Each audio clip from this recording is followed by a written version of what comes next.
7 o'clock. And we are officially live. Welcome to the Train with Dr. Carrie platform. We're going to give some time for y'all to trickle in, because you know how they do. They got to notify you. They got to notify you and let you know we live. What's up, Sue Collins Creations? Thank you for joining. Hey, I see you, squad. Entwines. What's up, squad? I love when y'all trickle on in. I see you. I see. Look at someone joining in on her phone. What's up? What's up? What's up? Hey, hey, hey, Lady K. I see you, Kendra. What's up, everyone? Come on in. I'm super excited to see you. It's Monday night. It's 7 p.m. Last week, y'all gave us such great energy that we have to run it back and do it again. What's up, Portia? We got squad in the building. And you know I got Summer, strands of light hair. Over here to my right, your master teacher. Look at this frame. The frame is better. It. You know, we call this the feedback loop, okay? The feedback loop means, you know, we learn the lessons very quickly. We apply the information very quickly. What is that again? What's wisdom? Applied knowledge, okay? So we applied what? Wisdom and understanding. Come on, we applied what we learned last week to this week. What's up, Tanika in the house? Come on, squad. What's up? What's up? What's up? Y'all coming on in. My intro music coming here. Now we about to build it out, y'all. So you know how we do when we go live. I love to know where you coming from, where you at right now, where you joining us live from. And if you're not already on the DK squad, go ahead and introduce yourself. Even the ones who are on the squad, introduce yourself. Introduce yourself. Let them know. Rep yourself. All right, so tonight we're super excited. Last week we talked about the 5 levels of mastery. Mastery. Okay, what's up, Sacktown? That's right, Lady K representing the yay. We talked about the 5 levels of mastery. And so this week, you know, we wanted to talk to you a little bit about service. Okay, we wanted to dive into like this professional service side. Professional thing that we're supposed to be doing over her. Yes, because I will say personally, and I posted a little bit of the memes in my stories today, but you know, I've been hearing about how some of y'all is managing your business nowadays.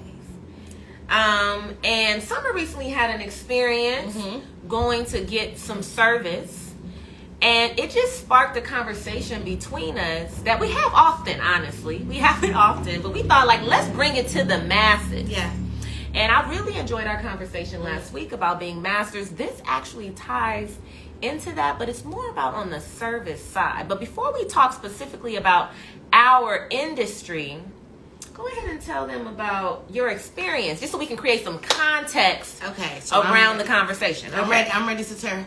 My ear, somebody talking about me. Okay, so my ear was itching. But anyways, this is what happened. I went to a local restaurant that has very great food.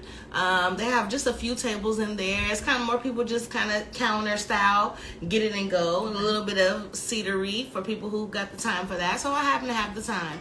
Just me by myself. Ordered a few things. May have come out to $20. It was definitely under $30. Okay. When they brought the check to me, and I'm preparing to pay for it, I give them my card, bring it back so I can tip and sign everything. I'm prepared to just write $15 on there just out the gate. But then I noticed that there was a line charge called service fee. Okay. And it started at 18%. It said service fee, 18%. And then a price. It was more than the tax on the meal.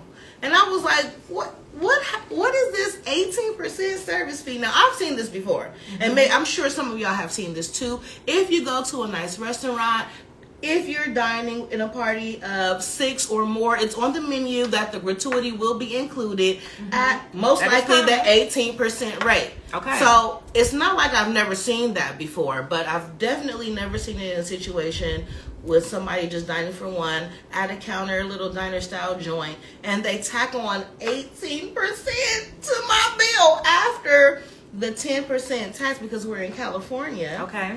You just tipped yourself. So I happened to say something to the guy. Wow, you what is this service fee? He's like, well, the cook, cooked it. It took him 4 hours to cook it. I said, wait a minute. You just tipped tipped yourself on here? Like, okay, you tipped yourself. I don't have to do anything else. Then he was telling the cook on the way out, I heard him talking like, it took me 4 hours to make that chili. I'm like, wait a minute. You're going to charge me like a stove lighting fee or a switch flicking fee? Because you have, this is what you're supposed, this is part of this industry. It's food service. Cooking it is part of the job. Okay. So that's the context. Cooking the food is part of the job. Yeah.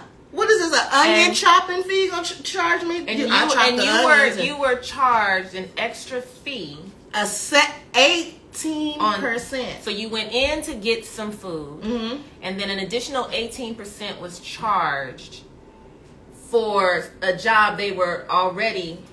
And I don't know if they charge this to people when they're taking it to go. I wanted to inquire, but then, you know, I just hurried up and grabbed myself and let me get out of here with somebody pull out their phone and be recording. So but do they charge just to people on the, because it just say service fee? It don't say dine in. Nothing, just was service fee. Like, y'all charge to people if they order to go. Like, that's crazy. They won't even know. You know, so let's tie this into the hair industry. Please. Okay. Because I heard chicks out here charging for parts. Okay. So now here we go. Let's get to the meat of it. So I see there's people flowing in and out, but considering this circumstance that we've described in the food industry, as Summer stated, what we are noticing as veterans. Yes. Veterans in the industry, for those who may have missed us last week, I mean, over 20 years. Oh, way over. Like, to get combined? Well, combined. Yeah, that's like 40. We owe. But individually, over 2 decades of experience in the industry, and definitely blessed to be able to serve at this level in this capacity. Yes. And so as I'm seeing a lot of stylists, and I don't even want to say they're new stylists, but I do see that our industry is changing, and I believe in evolution. Yes. Because we are supposed to evolve. Totally. I see that. I understand prices going up, but little fees thrown on, little whoop on the sack, little whoop. Right. So don't hit me with the whoop. I mean, so I see something going up in the chat, charging for parts. I know. So I'm let's just talk about. I see that people are charging for shampoos. That's not too out of the ordinary, but I want to talk a little bit about the process of that. We're going to get into some full service conversation, but there's a lot of a la carting going on. Yeah. A lot of a la carting in our industry.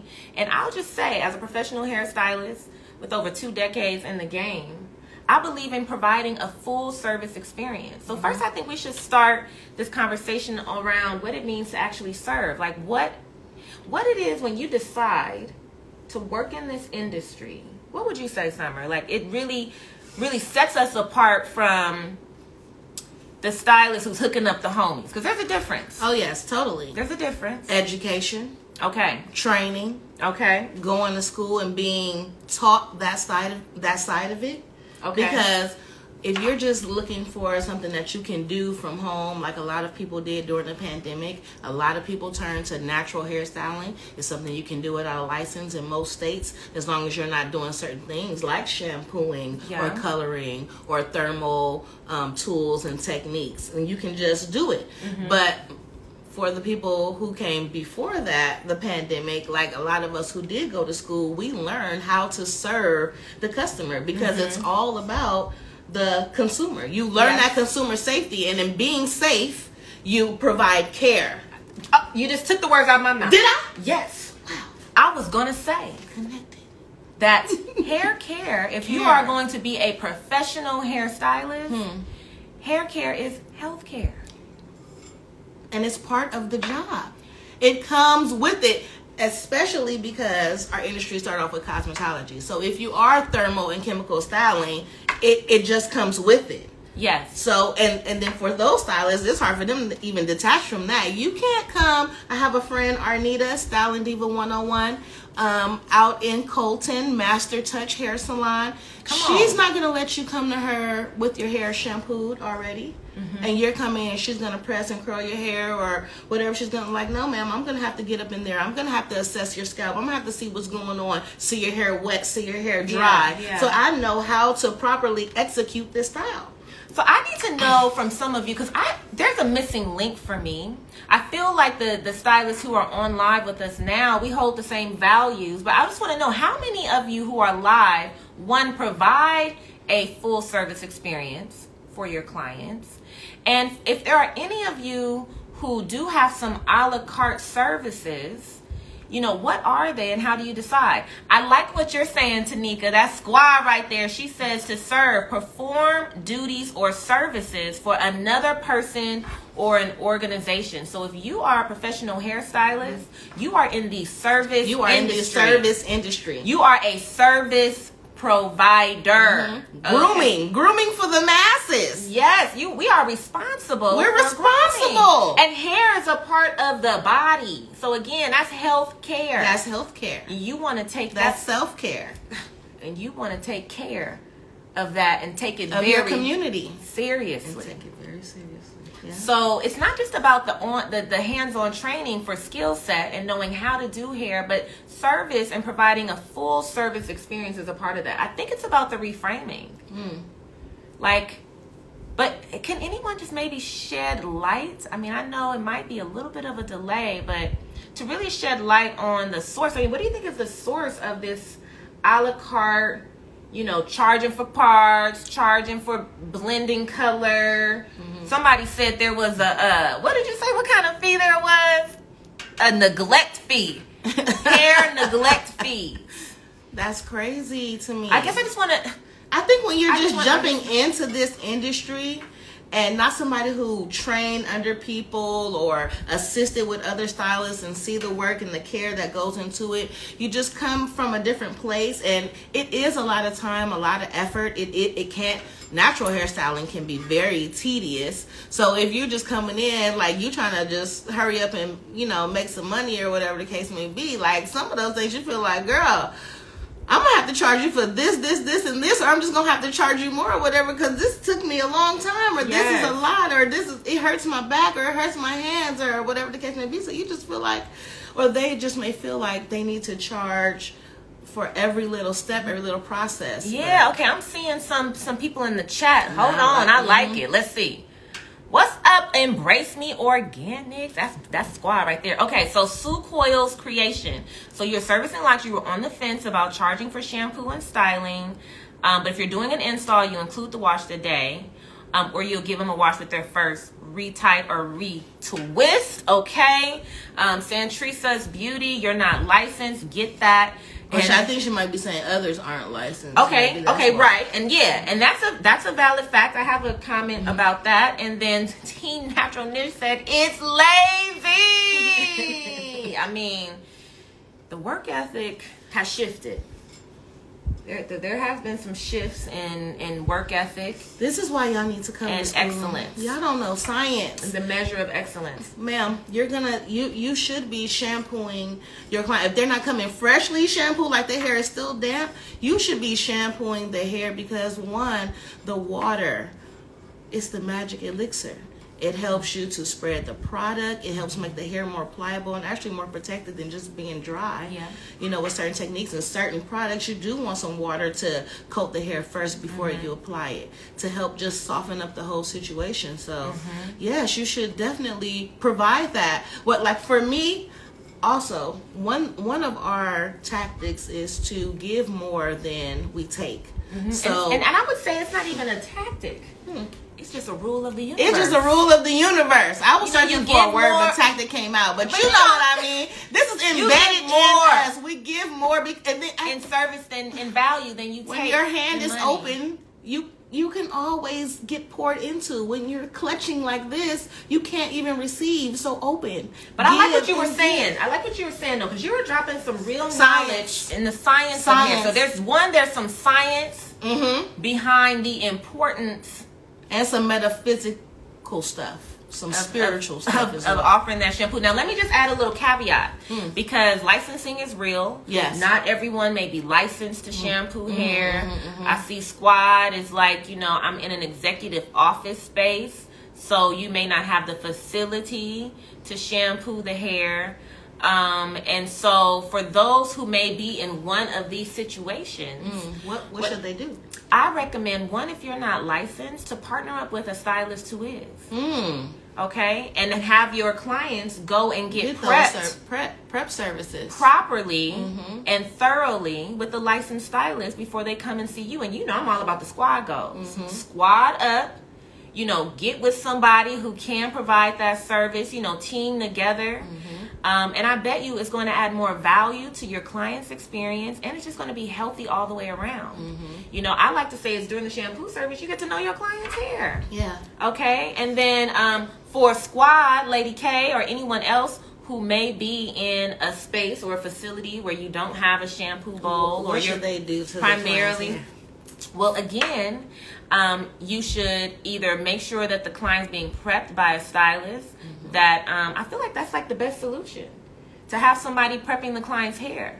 Well, if the client comes, I think they should come like fairly, if they can, just freshly shampooed. Or if they have to be dry, how, you know, you definitely gonna have to more than moisten up that situation. That's where you should come in with a scalp massage. You know, you should still just because they're not getting shampooed, that don't mean you just gotta jump right into.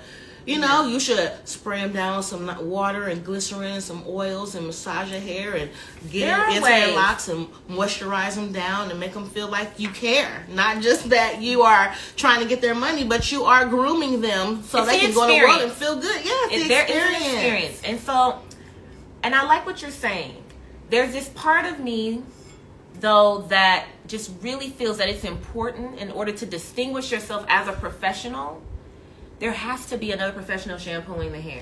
Because I will say, in the years that I have been able to work and serve in this industry, even when I've given my client thorough instruction on how to cleanse their own hair, because sometimes clients, you know, I'll shampoo my hair, you know, ahead of time and things like that, and they come in and that hair is not completely clean.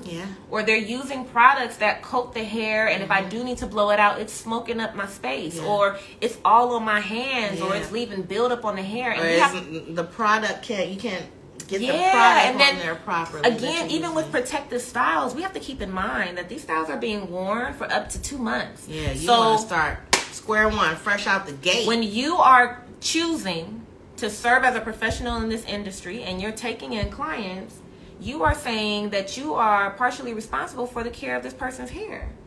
And the only way that you can really guarantee the results is if you're part of that process from the beginning, making sure your client's hair is in optimum condition before going into a protective style. The only way to do that is if you're the one cleansing it, deep conditioning it, making sure them ends is together before they go into a 1 month, 2 month, 3 month, 4 month style.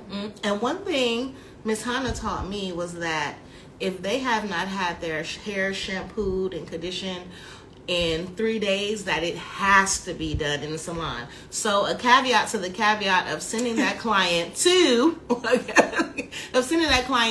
another professional to be shampooed, or a space where they can be shampooed, you can tell them, like, you got 3 days before your appointment to get your hair properly shampooed. Other than that, you know, whatever. Maybe you charge them, or maybe they just have to get it done with you. And then you price for that. You don't have to be like, oh, and this fee and that fee. And if you want to charge $200, please just charge it out the gate. So you don't have to be breaking it down. And what does that include, ma'am? Me. And all that come with it. And all that come with me. And this good shampoo and this good lock, retighten, retwist, and this good old style. The style, you might could charge for the style. I could see that. So remember, I mean, and I think that's but not a basic one. Sometimes you can throw those in, especially you do somebody's hair a long time, and you can breeze through it, like, you know, hook them up. Oh, it's my birthday, girl. Okay, bye. You know, you want curls? Okay, that's extra. You got something to dryer. Got to put the rods on. You know, but spread love. That's what a real mob do. Okay, wait a minute. I see some great things in the chat. I'm going to scroll up, but I see what Candy Girl, my girl Candy, that the concept came into play when she was younger, getting her hair braided at the African braid shops. They would say, come already shampoo. Okay, and dry. Because there was no license. There was no license, ma'am. That's what it all stems from. And a lot of our natural hair, I mean, true, is cultural practice. Yes. I mean, I'm not negating cultural practices, we're natural hairstyling. I mean, this industry officially becoming more official and there's regulations that are in place is only within like the last decade. You know, it's been, they started to do that. Yeah, it's been a cultural practice. So I leave room and grace for the fact that, again, when it comes to natural hair styling, you know, lock styling and care, and like we have schools, but they've been cultural schools. You know, there have been master teachers in our communities who have taught this, but it hasn't been like an official educational standard that's created for us. That's why we're here. This is why we're here to perpetuate education, because the African braid shops and the kitchen beauticians, and they're not licensed and they can't shampoo, that also perpetuates the stigma of that braiders can't care for hair, or they're going to take your edges out, or your hair is going to be broken off after, and you know, blah blah blah. If braiders were more educated and more positioned to be natural hair care stylists and specialists, then we could eliminate that whole stigma of, oh, the braids are bad for your hair. Yes. Or the braider is I used to never let people call me that a braider. Is so true. Never. Like, that is so true. A lot of the stigma attached to that was negative. Yeah, there's some negative stigma and negative stereotyping around braiders, and like you said, in wearing braids. And I do believe that if we begin to consistently practice creating a full experience for clients, then we can eliminate and really shift the narrative. That's so good, Summer. Thank you. I mean, this is what we're here for, right? To really shift the narrative around natural hairstyling, braiding, and to just bring another level of professionalism to the industry. So that really is going to start with how we show up, y'all. Show up, y'all. Okay, so I do see this. Sister locks. A lot of clients shampoo their hair before service. And so, let's see, you charge by the hour. Grooming is also by the hour. Lock repairs, additional charge for lock. Okay, so these are ways for pricing. I'm all for, you know, these type. We're not saying that y'all don't have services. Yeah, we're talking about creating a full experience. Though. Yes, yes.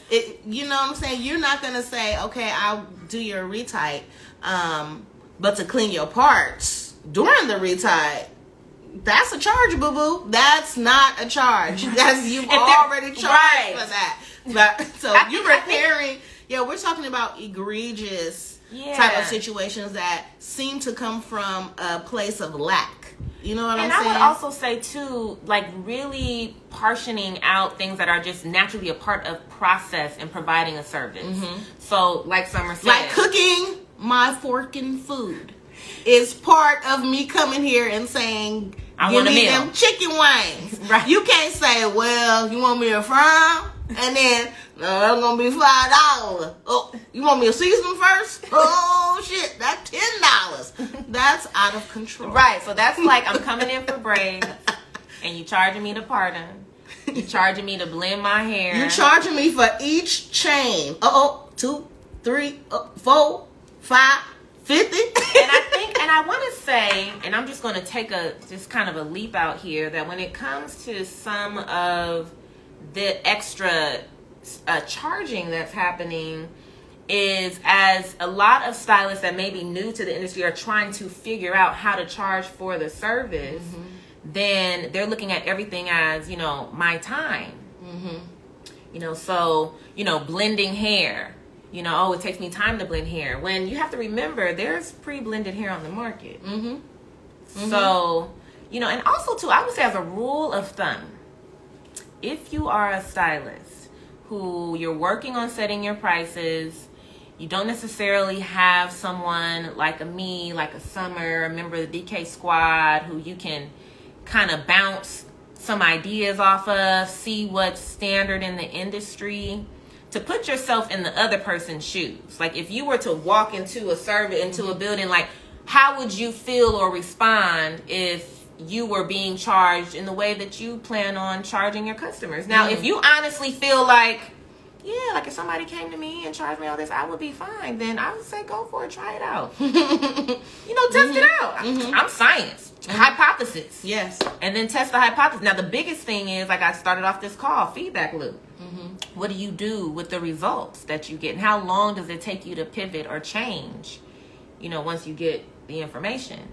But I will tell you, your best bet, so you're not spending too much time, is to get some advice from those of us whose fruit, the evidence of our success in the industry proves that it can be fruitful. And then also just study the market. Study the market, because, you know, what I do see happening with a lot of the memes and things that are happening around social media is that clients talking about they gonna quit y'all. They about to go learn how to do their own braids. Yeah, I have seen that. They like, we about to go braid our own hair. Okay. If they learned it on YouTube, maybe they can learn it on YouTube too. Yeah. Okay, so Speedy, Lady K, she says, now if the color blend doesn't exist, it takes 20 minutes to create the blend. I mean, look, I'm all for custom styles. My biggest thing is when you create your prices and the value that you're providing, that it just aligns with the total experience that you are providing. So if you have your base prices and someone wants something custom, then yeah, I understand. You know, there's a value to creating something custom, and it's not just the time. So I honor that. I honor, you know, those type of services. And again, it's all about within reason. Yes. You know, don't just charge to charge. What experience are you providing? And be eloquent. Like, you went to school for marketing, you know, and certain things in the client's face come off different to the client or the customer than that. Like, for example, if the price of the chili was the price of chili, maybe last week it was 16 and this week it's 19, and I'm just coming in, I don't necessarily know, but you feel like the price needs to go up. If the prices are higher, I can understand that more than you trying to tell me that this is some kind of fee that ties into the whole situation. Like, it could be like, oh, there's these small individual braids that I do, and then there's custom color blend braids. And so it'll have like, oh, well, I want a custom color. Oh, you want these type of braids. Do you want these type of braids or these type of braids? Not that you have to itemize it. It's like finesse. It's how you finesse the client and how you put the whole service together that can make a difference on them feeling comfortable with paying that without giving you any type of flack for it. I'll also say, along with that, it's about simplicity. Yeah, keep it So simple. keep it simple. When you have too much information, then that can turn, and will oftentimes turn a client away or turn them off. You know, clients want to know simply what it is. They're coming to you to get their hair done. Okay?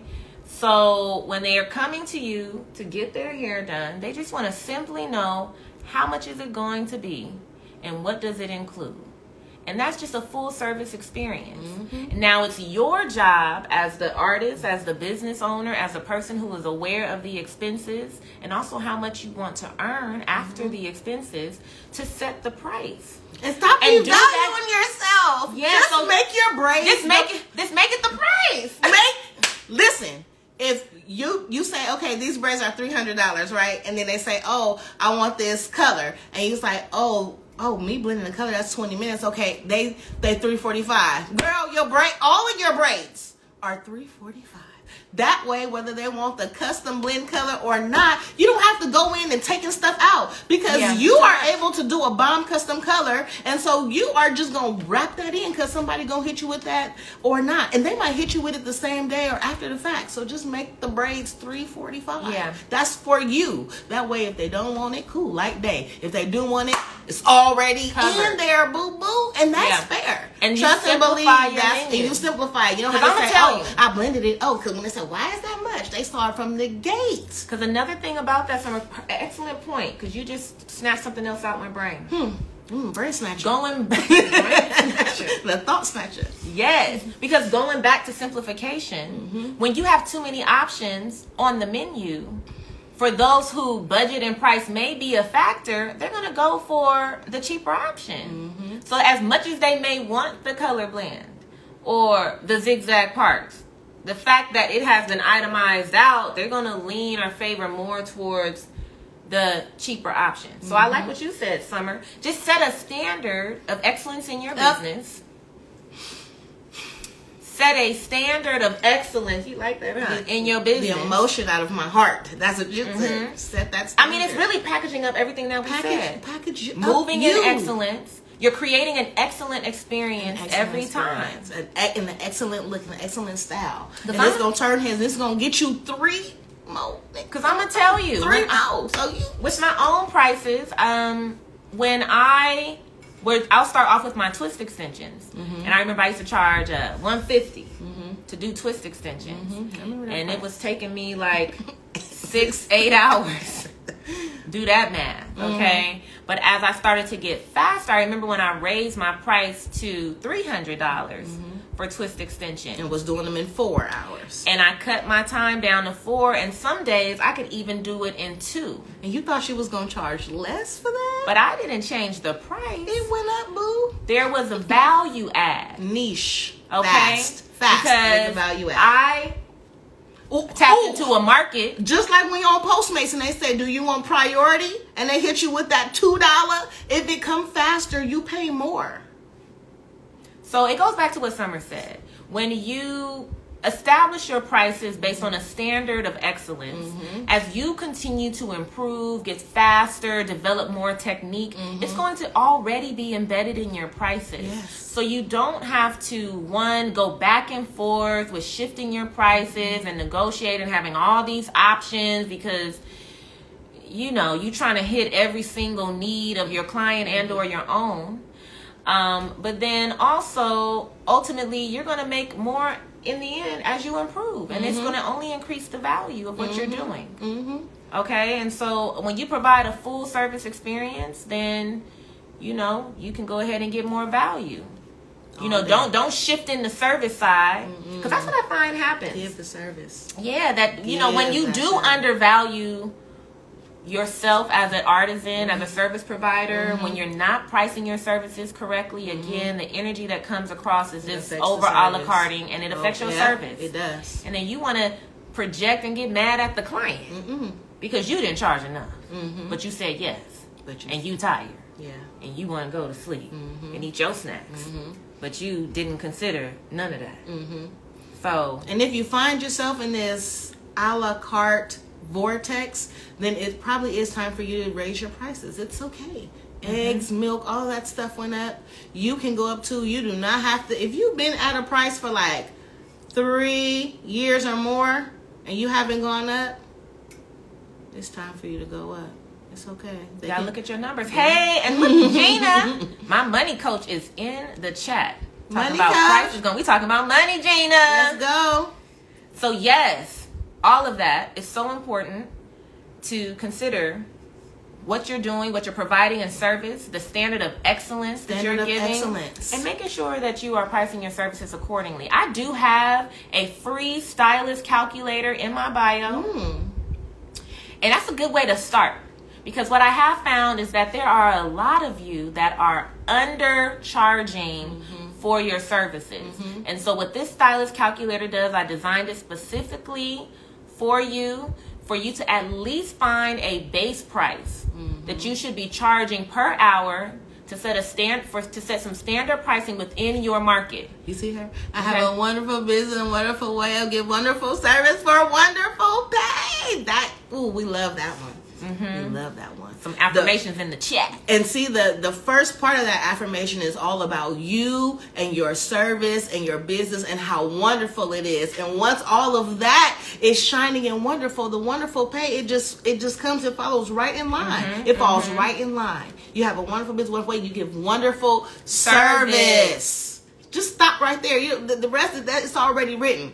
I give wonderful service. And if you operating in that, and not in lack and in prosperity, you don't have to worry about nitpicking your clients, because you're going to set your price high and then they going to give you more. You're going to be like, oh, that's going to be the new price, y'all. You're going to be like, that's going to be the new, you always going to be taken care of. Yes. In abundance. Yes. So we definitely hope that today's live, I saw some good interaction in the chat, was really, really beneficial. I know oftentimes, especially for us as hairstylists, talking about how to price our services, talking about how to even give service and all of that. Like, it's not something that's discussed or really formally taught. So I invite you all to join us again next Monday. Make sure you're following Train with Dr. Carrie. Make sure you're following Strands of Life Hair. Tag a friend, invite your friends. We're going to be going live again next week. Also, super excited about our Lock Lab live event on the 19th. The seats are filled. Listen, abundance. So, you know, abundance. Excited to welcome 32 new stylists to the squad. Seats are filled. Seats are filled. Amen. But we have some more special surprises that we're going to be announcing over the next week. But I am super excited to say that our workshop is completely filled. And that means that every stylist that is attending the Lock Lab is also a new member of the DK squad. So we're just growing. We just grew by 30. Well, actually, we have like 6 stylists on the squad who are becoming locticians. So first, let me shout out the existing DK masters who's like, Dr. Carrie, I'm trying to learn all the techniques. Wow. Okay, I'm trying to be the trichologist, loctician, goddess. I'm trying to just fall in line with you. And you know how I am. You know, you ain't got to reinvent the wheel. I'm giving you the blueprint. You can definitely be just like me. Okay, I would love to pour into you. Thank you, everyone. We can't wait to meet you guys. We can't wait to meet you too. We about to be out here. It's gonna be so fun. DK squad, yes, God did. Tanika, God did. We need you. So hurry up and get on a plane from Chicago and come on out to LA. We got a class full of stylists. So welcome to all of our new DK squad members. Welcome, everyone. We can't wait to have you on the team and to nurture you during your journey and all that you want to accomplish. And we just want to talk to all you future DK masters. Again, come on, join us here next Monday. Continue to follow our pages and follow our journey. I know how it is out in this virtual world. Like, you might just need to keep testing us out a little bit, get a little taste. Okay, because I'll be IRL. But, you know what I'm saying? See? Oh, in real life. It took me a while to learn that one too, and now I use it all the time. Like, IRL. Okay, well, you know, we out here, we real, but we really do appreciate you all joining us on a Monday night. Keep the energy flowing, and let us know what y'all want to talk about next week. I mean, we got some potential topics, but if there's something specific you want us to hit on Monday, let us know, and we can't wait to check back in with y'all. But as far as tonight is concerned, we out. We got to go provide some excellent service. In an excellent way. We got excellent business and we receive excellent pay. I said it out of order, but it's all the same. We have a wonderful business. Let's start there. A wonderful business in a wonderful way. We give wonderful service. For wonderful pay. For wonderful pay. She wanted to be excellent. You want to do another one with excellent? Yeah, let's do excellent. Okay, ready, set, go. I have an excellent business in an excellent way. I give excellent service for excellent pay. Hallelujah! Hallelujah! All right, bye everyone.